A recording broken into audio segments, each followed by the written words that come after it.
Okay, folks, we got the tips for Flemington and Eagle Farm for Saturday, December 12, 2020 from Lord Reags, the world's best value horse racing tipster since 1972. Actually, the first winners I tipped were Gunsind and, the Taj Rossi was a good horse too, wasn't Taj? How good was Taj Rossi? Taras Bulba, remember Taras Bulba? I go back to Rain Lover. I wasn't tipping then. I was only 8 or 9 when Rain Lover won. I think Rain Lover won 2 Melbourne Cups. Certainly I was around for Think Big, 74, 75. And what about Vanderham winning the Melbourne Cup in 76, was it, or 77? Pouring rain. How good was the race caller that day, calling Vanderham the winner of the Melbourne Cup in blinding rain? It was a phenomenal day. Anyway, let's get down to also Gala Supreme was my very first tip in winning a Melbourne Cup with Frank Ray's aboard. And what a shame he had to pretend he was Filipino when in fact he was part Aboriginal. That was sad. He was a nice man, Frank Ray's. A lot of time for his family. Sad passing too. Anyway, Flemington. Let's get into Flemington first. And cheerio to Lord Damien of The Age. One of the nicest guys you could ever read a sports story. He loves his AFL. And nice guy. He's friends with me on Twitter. For a while there, we were having a friendly tipping competition. And I think he just lost a little bit of interest because he's a busy man. But he thought the spread wasn't as enticing for him because I suggested we have $50 the win, $200 the place on each of our on-top tips for each race in Melbourne. And I think he was of the mind that he wanted it to be equal, like 150 the win, 150 the place. But the thing is, very few tipsters will tip winners after winners. So if you want to put so much money for the win, you're going to lose it all. It's best to have, I believe, 20 to 30% for the win and about 70% for the place. And stop picking hot favourites. That the second or third favourites, if you haven't got time to study the form, have, say, 20 to 30% the win on a second or third favourite. And if it comes a place, the 70% you got on for the place will be much better value than had you had the winner on the nose at like $1.30 or some nonsense. Anyway, enough palaver from Lord Reags. Let's get into it, ladies and gentlemen. Flemington, Saturday, December 12. Race 1, Mr. Scorfield, 20 to 1. Race 2, Bel Toro, 8 to 1. Race 3, Kulth, 5 to 2 favourite. Unfortunately, there was nothing else in that race that had any value that could even come a place in my humble. Race 4, Bramfield, 25 to 1. Race 5, William Thomas, 12 to 1. Race 6, Tan Tat Harmony, 5 to 1. Race 7, Sandalon, it'll be powering home at 20 to 1. Star Missile should go very close in race 8 at 6 to 1. And in the final event, the lucky last, the get-out stakes, as they always used to say with Clarence the Clocker. Sophia's Choice, 14 to 1. And again, I'm suggesting $50 the win, $200 the place. And don't worry about my friend Lord Damien.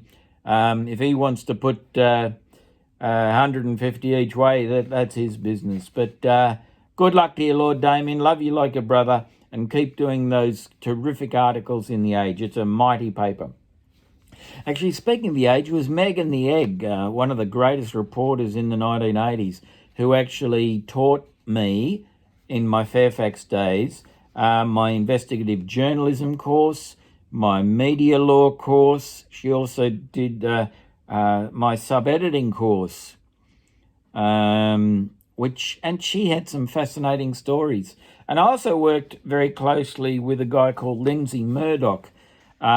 We collaborated because I spent a whole day with the Premier of New South Wales and Barry Unsworth, who hated journalists, and he didn't have much time for me either. He reckoned the only good journalist was a dead journalist. Very original material, Barry. Anyway, So I had a lot of what we call over matter. When you spend a whole day with a premier, you've only really got room for 2 or 3 stories, a big splash, maybe a 2-page feature, and then what we call a little breakout sidebar. And then the following week I spent a day with Nick Greiner, who became the premier because Barry Unsworth was so boring. But in collecting that interviewing material, I had so much left over. When Lindsay Murdoch popped up to Sydney, he came in to see me. He says, Regan, because that's my name. He says, Regan, I believe you spent a day with Barry Unsworth. I said, that is true. And he says, do you have any leftover stuff that, didn't get used? And I did. I had a whole tape, a cassette tape. And so I shared that with Lindsay and a few other notes, handwritten notes, that didn't get used, with the permission and blessing of my marvellous editor and editor-in-chief at the time, Michael Gardner. My God, he was a really good editor. He was one of my best editors, apart from John Neal, out of the Liverpool Champion, who took his own life, sadly. He hung himself at age 54. And do you know why? Because he couldn't see himself outliving his father at 54. He was a manic depressive, the old John Neal. A real John Wayne type. Whenever we'd put the paper to bed, the Liverpool City Champion, on a Wednesday, he said, Regan, we're going down the pub.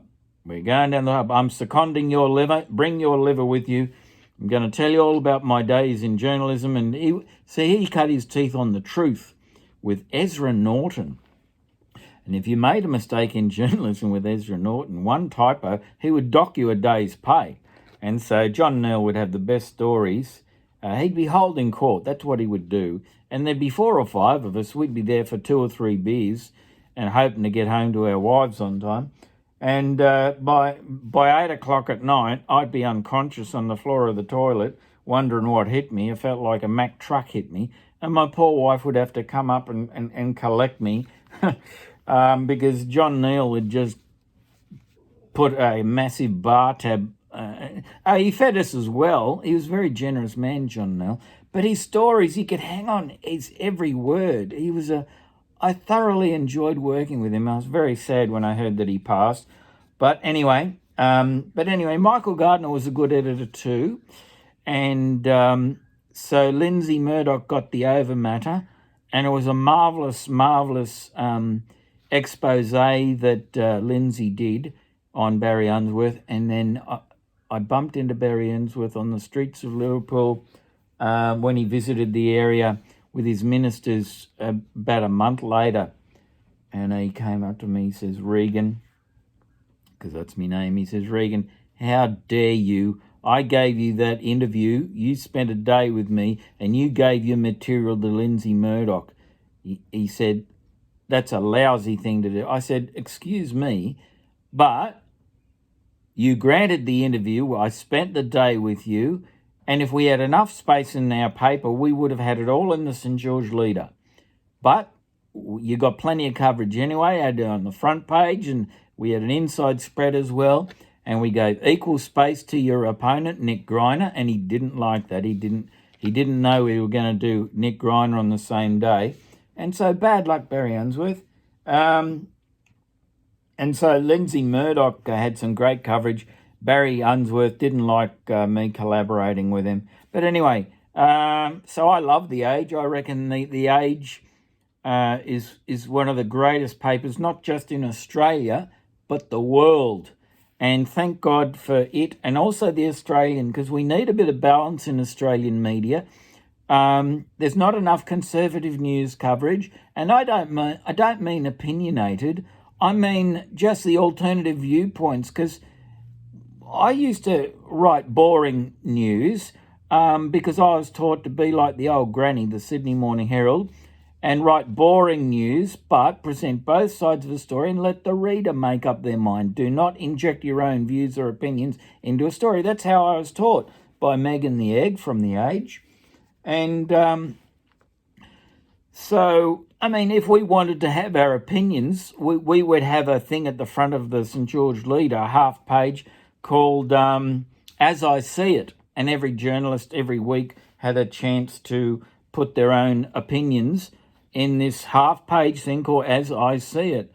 and that's how the readers could actually get to know our personalities, which is a great idea. But at no time were we putting our opinions and our slants and barrow pushing into our actual stories.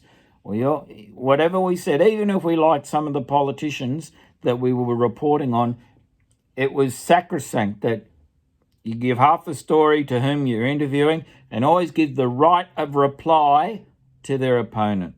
And that's what made a good story. Anyway, I've waffled on too long. It's over 10 minutes now, so sorry about that. If you just want the Flemington tips, there they are, of Lord Reags. Can you write them all down? Lots of value there. And what's the best one? There's 25 to 1 there, Bramfield. Let's hope some of them get a scramble into a place, eh?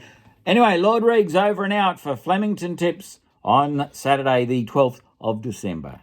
Gamble responsibly.